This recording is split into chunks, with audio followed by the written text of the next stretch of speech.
Hola, ¿qué tal? ¿Cómo están? Espero que muy bien en sus casas. Bienvenido a la clase número 2 de presupuesto y análisis de costo. El día de hoy veremos tipo de contrato, esto referido al área de la construcción. Primero que todo, la ley en Chile establece que el contrato o convención es un acto por el cual se obliga para dar o hacer o no hacer alguna cosa entre dos partes. Cada parte puede ser una o muchas personas, por ejemplo, una sociedad. En particular para este rubro, la construcción, se establecen los siguientes tipos de contratos: contrato a suma alzada, trato directo, administración delegada, a serie de precio unitario. Estos cuatro contratos vamos a desglosarlos y vamos a ver a qué corresponde cada uno de ellos. El primer contrato es a suma alzada. El contrato a suma alzada se trata de un precio fijo donde yo realizo todas las cubicaciones necesarias y obtengo todos los costos que voy a tener en la construcción para referirme a un valor total. Este valor es inamovible, no puede variar en el transcurso del tiempo, entonces es el más arriesgado en cuanto a si yo me equivoco o no y tengo certeza o no de la ubicación que voy a hacer. El contrato de suma alzada tengo que estar muy seguro de lo que estoy ubicando y de lo que estoy cobrando, ¿ya? Porque un contrato con esta modalidad podemos tener obviamente números azules o también números rojos y salir perdiendo con este trato. El segundo es un trato directo, ¿ya? Que es algo excepcional a una contratación entre empresas. Se pactan precios y condiciones que van a servir para la ejecución de la obra sin que haya un llamado a propuesta. Es decir, no hay licitación de por medio, sino que es un contrato que se da de forma directa. Puede ser para un subcontrato o para empresas que ya trabajan directamente con una constructora. El contrato de administración delegada es un contrato donde yo dispongo de un administrador de la obra, puede ser una persona o una empresa que administre la obra, donde esta persona o empresa va a incurrir en todos los gastos necesarios en la construcción y luego va a tomar esos gastos y los va a presentar al mandante con todos los datos y documentos necesarios para comprobar los gastos que está haciendo en una obra. Estos gastos son reembolsados y obviamente esta administración tiene un porcentaje extra para sus cobros y su honorario. Podríamos hablar de proyectos de administración delegada en proyectos de gran envergadura o proyectos públicos que sean encargados a una empresa y esta empresa tenga que presentar los comprobantes de gastos y luego de eso se reembolsa lo que esta empresa gastó. Y cuarto, el contrato a serie de precio unitario. En este tipo de contratos se establece un precio único por cada una de las partidas, ¿ya? Se establece un precio por cada unidad de medida. Hemos hablado de la unidad de medida, que son kilos, metros cuadrados, metros cúbicos, global y unidades. Estos precios unitarios corresponden a todas las partidas de la obra y el contrato está basado en esos valores. Por tanto, la arquitectura podría variar en el transcurso de la construcción y el valor total de la obra crecería o disminuiría dependiendo de las cantidades de trabajo que se hacen dentro de la obra. Un dato importante es la posibilidad de aumentar o disminuir la cantidad de ejecución de obra. Y ante un aumento o disminución de obra se debe realizar una modificación contractual, siempre y cuando el responsable de este aumento o disminución sean o las condiciones del terreno o una definición de parte del mandante. Este aumento o disminución está afecto obviamente a lo que se pactó en el contrato respectivo. Existe acerca de este aumento o disminución de obra dos conceptos que tienen que quedar claro la diferencia entre ellos. Son estos dos conceptos, adicional y extra. Estas dos palabras son utilizadas en obra y las dos tienen que ver con algún aumento de alguna actividad o partida, ¿ya? Ambas son aumentos de alguna actividad o partida. Pero la diferencia radica en que el adicional es una partida que estaba dispuesta y presupuestada en el inicio del contrato, ya estaba como parte del contrato original. Por ejemplo, si nosotros tenemos un contrato que incluye tabiques, este aumento es un adicional, porque el contrato ya hablaba de los tabiques y ya tenemos un valor para ellos. En cambio, el extra es un aumento, pero no existe en el contrato original y hay que pactar un precio. Hay que pactar un valor entre las dos partes. En este caso podemos hablar de los tabiques que existían y se realizó un adicional. En este caso Puede ser que no exista en el contrato previo instalación de tuberías de cobre, es decir, todo el proyecto estaba con otro tipo de material y que la instalación de cobre no estaba pactada y no existía un valor para ello. Por lo tanto, cuando hablamos de extras, estamos hablando de alguna posible cotización nueva o anexo en el contrato. Bien, son dos conceptos que nos tienen que quedar bien claros para qué sirve cada uno. La segunda parte de esta clase es acerca de los costos. Existen costos directos e indirectos relacionados con la obra. En este esquema vemos que los costos directos son los que tienen directa relación con la obra a ejecutar. Vale decir, la mano de obra, los materiales, los equipos, las herramientas y todos los gastos necesarios para que funcione la obra. Por otro lado, hay costos indirectos, que son gastos o costos de la empresa, pero que no siempre están relacionados con la obra. Por ejemplo, podemos hablar de gastos generales de la oficina y administración de la oficina central. Aquí hay unos ejemplos del costo directo. Como costo directo tenemos hormigón, pinturas, el sueldo de los jornales, las leyes sociales pagadas a los trabajadores, el combustible de las maquinarias utilizadas en la obra, arriendo de andamios y subcontrataciones para la obra. En otras palabras, el costo directo es todo el costo que tiene la obra para que pueda funcionar. Por otro lado, tenemos los costos indirectos. Los costos indirectos, algunos ejemplos son el arriendo de la oficina central, el sueldo del gerente de la empresa, las remuneraciones del contador, la papelería de la oficina central y todo el gasto que incurre la empresa como tal, pero no tienen relación directa con la obra. En otras palabras, es el gasto a nivel empresa que se tiene que incurrir habiendo o no cualquier obra. En este caso, el sueldo del gerente o las remuneraciones del contador hay que contemplarlas habiendo obras o no. Ahora, si no hay ninguna obra, obviamente esto se cae, ¿cierto? Y no tenemos que pagarle a nadie porque nos vamos a quiebra. Pero imagínense ustedes que el costo indirecto es todo lo que no tiene que ver directamente en relación con la obra como tal. Como conceptos generales, hay diferentes conceptos que debemos manejar, como por ejemplo la oferta. La oferta son los antecedentes y la cotización de precios presentada por el oferente. En este caso, el oferente es quien participa de alguna licitación para un contrato. La empresa constructora pasa a tomar el rol de oferente. Entonces, la oferta no es más que un documento que detalla la valorización. Por otro lado, tenemos la propuesta. La propuesta es un documento aún más completo que presenta tanto la oferta económica que vimos recién, como la oferta técnica de lo que vamos a construir.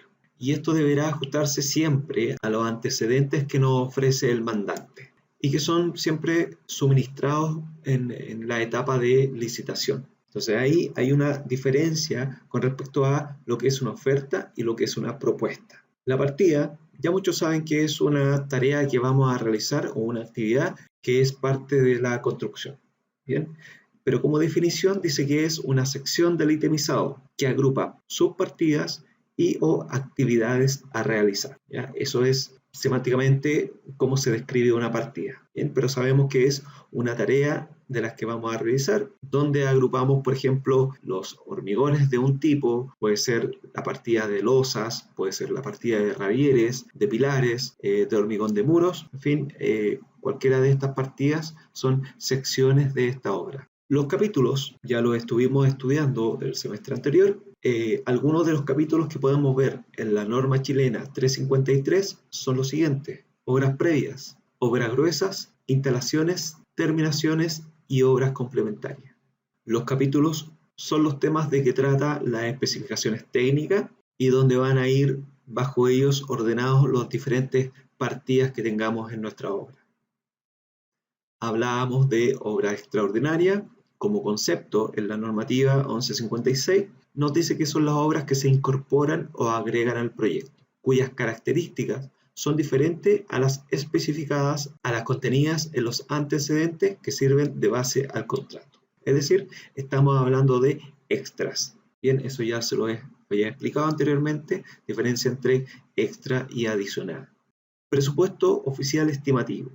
Este es un valor que nos entrega la empresa mandante y que nos da un valor aproximado de costo resultante del estudio detallado efectuado por el Servio, que contiene las ubicaciones, precio unitario y precio total previsto para una obra y representa la opinión oficial sobre su valor. Tomen en cuenta que esto es un valor referencial, ¿ya? Que podemos ver bajo una licitación. Por último, hablarles del costo total de una obra.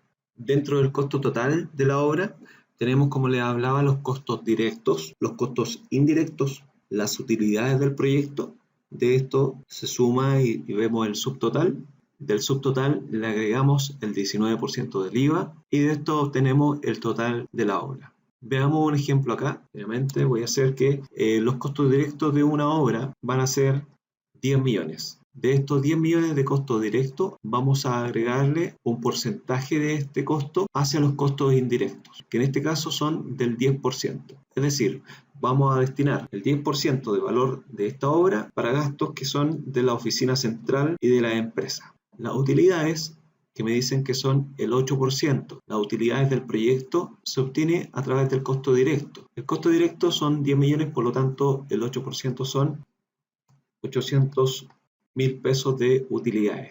Tenemos un subtotal que es la suma de estos tres, que serían 11.800.000 pesos. El IVA se obtiene a través de una multiplicación. Sobre este subtotal se obtiene el IVA. Vamos a colocar aquí un texto, lo voy a pegar. Bien. Este subtotal yo lo voy a multiplicar por 0.19. Al multiplicarlo por 0.19 da 2.242.000. Este sería el IVA que se obtuvo a través de este subtotal, de esta suma. Y ahora el total quedaría a sumar el subtotal más el IVA, lo que resulta en 14.042.000 pesos. Este sería el ejercicio de esta obra. Bien, contamos con costo directo, que es todo lo que ubicamos y todo lo que consideramos dentro de los costos directos de la obra. Gastos indirectos, que son los gastos a nivel empresa, que en este caso le dimos un porcentaje de esto hacia los costos de la empresa. Las utilidades, que son aproximadamente, han bajado bastante, van desde un 8 hasta un 15%, ¿ya? Lo que se maneja en el mercado. El subtotal son 11.800.000, la suma de estos tres. El IVA, que se obtiene a través del subtotal, y el total, que es la suma de estos dos valores. Por lo tanto, este sería el valor total a presupuestar de la obra, 14.042.000 pesos. El siguiente es el trabajo que tienen que hacer ustedes de acuerdo al plano que yo les mandé, que son solamente 3 temas. De acuerdo a lo revisado en esta clase y la anterior, ubicar y definir los rendimientos de las siguientes partidas. Vamos a ver para esta etapa solamente 3. La ejecución del radier solamente del área de la vivienda, es decir, solamente el área habitacional, sin considerar las terrazas que tiene el plano que van a revisar. ¿Ya? Sin considerar las terrazas, solamente el área habitacional. Este radier va a ser con un hormigón tipo G20, encargando camiones mixer con una capacidad de 8 metros cúbicos cada uno. Bien, entonces el primer paso ahí será ubicar, el segundo definir los rendimientos. La segunda partida que vamos a analizar será de tabiques. Todos los tabiques que hay en la arquitectura, ¿cierto? Lo tienen que ubicar primeramente. Tanto los zona seca-seca, seco-húmedo y húmedo-húmedo, ¿ya? Estos 3 tipos de tabique los tienen que considerar por separado. Por separado los que contemplan una división entre, por ejemplo, un baño y una cocina, son 2 recintos húmedos, por lo tanto serían tipo de tabique HH, ¿ok? Húmedo-húmedo. Un tabique que divida un baño de un dormitorio sería un tabique seco-húmedo. ¿Okay? Por un lado se utiliza una placa tipo SS y por el otro lado se utiliza una placa RH. Y por último un tabique que divide 2 espacios de zona seca, ¿okay? Que para ambas caras del tabique se utilizaría una placa RS. La tercera partida será de instalación de artefactos sanitarios. Solamente la colocación de estos artefactos, sin contemplar redes, tuberías, ni fitting que se tengan que instalar. solamente la instalación de estos artefactos. Estas son las 3 partidas con las que vamos a iniciar nuestro trabajo. ¿Cómo lo van a desarrollar? Primero, tienen que averiguar y desarrollar los rendimientos de cada tarea, de acuerdo a lo que se está solicitando, considerando los materiales y la mano de obra necesaria. Por lo tanto, observando la primera actividad, ustedes tienen necesariamente que definir qué materiales van a utilizar en cuanto a cada una de las partidas.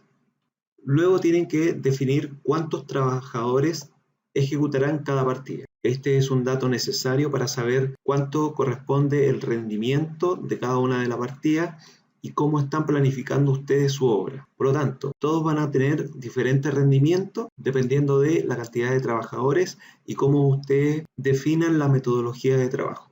Tercer punto es elaborar un flujo de trabajo para las partidas dadas y definir los tiempos de ejecución de las obras según los rendimientos. Es decir, vamos a generar un flujo de trabajo, un esquema de trabajo, que se los voy a mostrar un ejemplo en un momento, y vamos a definir cuánto se va a demorar cada partida. Y esos tiempos de trabajo van a ser dependiendo de los rendimientos de cada partida.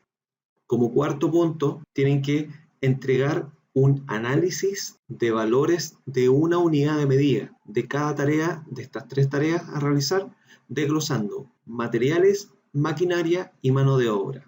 Entonces van a realizar un pequeño análisis donde vamos a ver qué capacidad tienen ustedes de enfrentar este desafío en cuanto a su orden y su organización. Yo más adelante, en la segunda unidad, veremos análisis de precio unitario. Por ahora solamente vamos a ver una especie de prueba de diagnóstico donde quiero ver cómo se enfrentan ustedes a este problema de hacer un análisis de valor, ¿ya? Pueden hacer investigaciones, hay harto contenido en internet y tienen que desglosar de ese valor para una unidad tanto los materiales como la maquinaria y la mano de obra. Ustedes me dan el formato que quieran, ustedes se acomodan y se organizan a su manera de trabajar y es en realidad un desafío para quienes nunca han visto un análisis de precio unitario. Esta es una primera investigación. Este es un primer trabajo investigativo al que se van a enfrentar en este ramo. Y en quinto lugar, tienen que entregar un valor total para estas 3 partidas, definiendo los gastos directos, gastos indirectos, utilidades e IVA. El gasto directo será todo lo que ustedes analicen previamente. Bien, todo lo que ustedes analicen en esta obra contemplando estos 4 puntos. Eso será su gasto directo. Su gasto indirecto pueden hacerlo con un porcentaje. Bien, agreguen un porcentaje aproximadamente entre un 10 y un 15% para los gastos indirectos. Las utilidades, por otro lado, también puede ser un porcentaje que le agregan al costo directo de la obra. Esta utilidad varía entre un 8 a un 15 hasta un 20% de utilidades. Y el IVA, que se incorpora el 19% de la suma de todos estos gastos. Por lo tanto, al final de su trabajo, ustedes me entregan una tablita, como las que vimos hace un rato. Esta tabla, voy a borrar. Ahí está.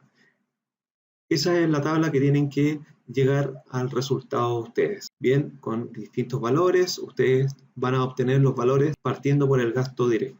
Esos son los 5 puntos que deben realizar en esta primera parte del trabajo. Aquí les muestro un flujo de trabajo, que es el punto número 3. Elaborar un flujo de trabajo es prácticamente un esquema. Esto es a libre elección. Ustedes definen cómo van a crear y generar este flujo de trabajo. También en parte es un tema investigativo donde ustedes tienen que ver cómo realizar un flujo de trabajo con cualquier herramienta que ustedes dispongan. Puede ser en Word, puede ser en PowerPoint, puede ser con cualquier herramienta de dibujo o de diseño que dispongan ustedes. E incluso puede ser hecho a mano e incorporado dentro de su informe. Aquí parte, ¿cierto?, desde el inicio o el estudio de la obra o la tarea que ustedes quieran hacia su primera tarea. Su primera tarea, que es el hormigón de radieres. Entonces, para hacer esa tarea necesitan varias subtareas y entonces acá me pueden realizar un esquema de cómo gráficamente van a ir desde el inicio hasta el final de estas 3 partidas. solamente considerando las 3 partidas mencionadas. ¿Ok? ¿Cómo van a ser esas 3 partidas en cuanto a un flujo? Por último, describirles los requisitos formales que debe cumplir su informe. Se considera una entrega en formato carta. Los títulos, el texto de los títulos tiene que ser en Calibri 16, todo en mayúsculas y negritas. Los subtítulos en Calibri 14 en tipo oración. ¿Qué quiere decir en tipo oración? El tipo oración es la inicial en mayúscula y todo el resto en minúscula. Esto es un texto tipo oración. En cambio, el título va a ir todo el texto en mayúscula. La extensión del desarrollo será a lo menos de 5 a 7 páginas. Mínimo 5, máximo 7. Donde ustedes tienen que ir describiendo los procesos, ¿cierto? De esos 5 puntos que les he explicado anteriormente. Entonces van describiendo y realizando los cálculos, ¿cierto? Con sus palabras, con imágenes, con fotos, donde van a ir desarrollando este informe. La letra del texto del informe, de los párrafos, es en Calibri 12, interlineado 1,5. Aquí me falta, el texto debe ir justificado. Los márgenes. El margen izquierdo va a ser de 3 centímetros. Esto es para informes que se tengan que anillar o colocar en alguna carpeta. El margen superior, inferior y derecho va a ser de 2,5 centímetros. Ese es el margen y un margen personalizado. La numeración de la página va a estar al costado inferior derecho de la hoja, mostrando como en el ejemplo. Aquí está el ejemplo, dice página X de X. Entonces ahí vamos a ver nosotros página, no sé, página 3 de 8. Ese es un ejemplo de la numeración de página que tiene que ir al pie de su informe. Su informe debe contener portada, índice, introducción, desarrollo, conclusión, anexos, si es que corresponden, si es que tiene anexo, y bibliografía, si es que buscó en algún lado la información. ¿Ya? Por eso dice entre paréntesis, solo si contempla bibliografía y anexos. Todo lo demás tiene que ir obligatoriamente. Portada, índice, introducción, desarrollo, conclusión. En la portada debe identificar el nombre del alumno, el ramo, la sección, la carrera, el nombre del profesor y la fecha de entrega. La fecha de entrega para los trabajos se definirá esta semana, ¿ya? Y se las diré o por correo o en las sesiones de Collaborate. Eso es todo. Espero que puedan realizar de buena manera este informe, que puedan investigar y que puedan hacer uso de las herramientas que tienen, ¿cierto?, para poder completar este trabajo. Nos encontramos para resolver dudas en la siguiente sesión de Collaborate y suerte con todo.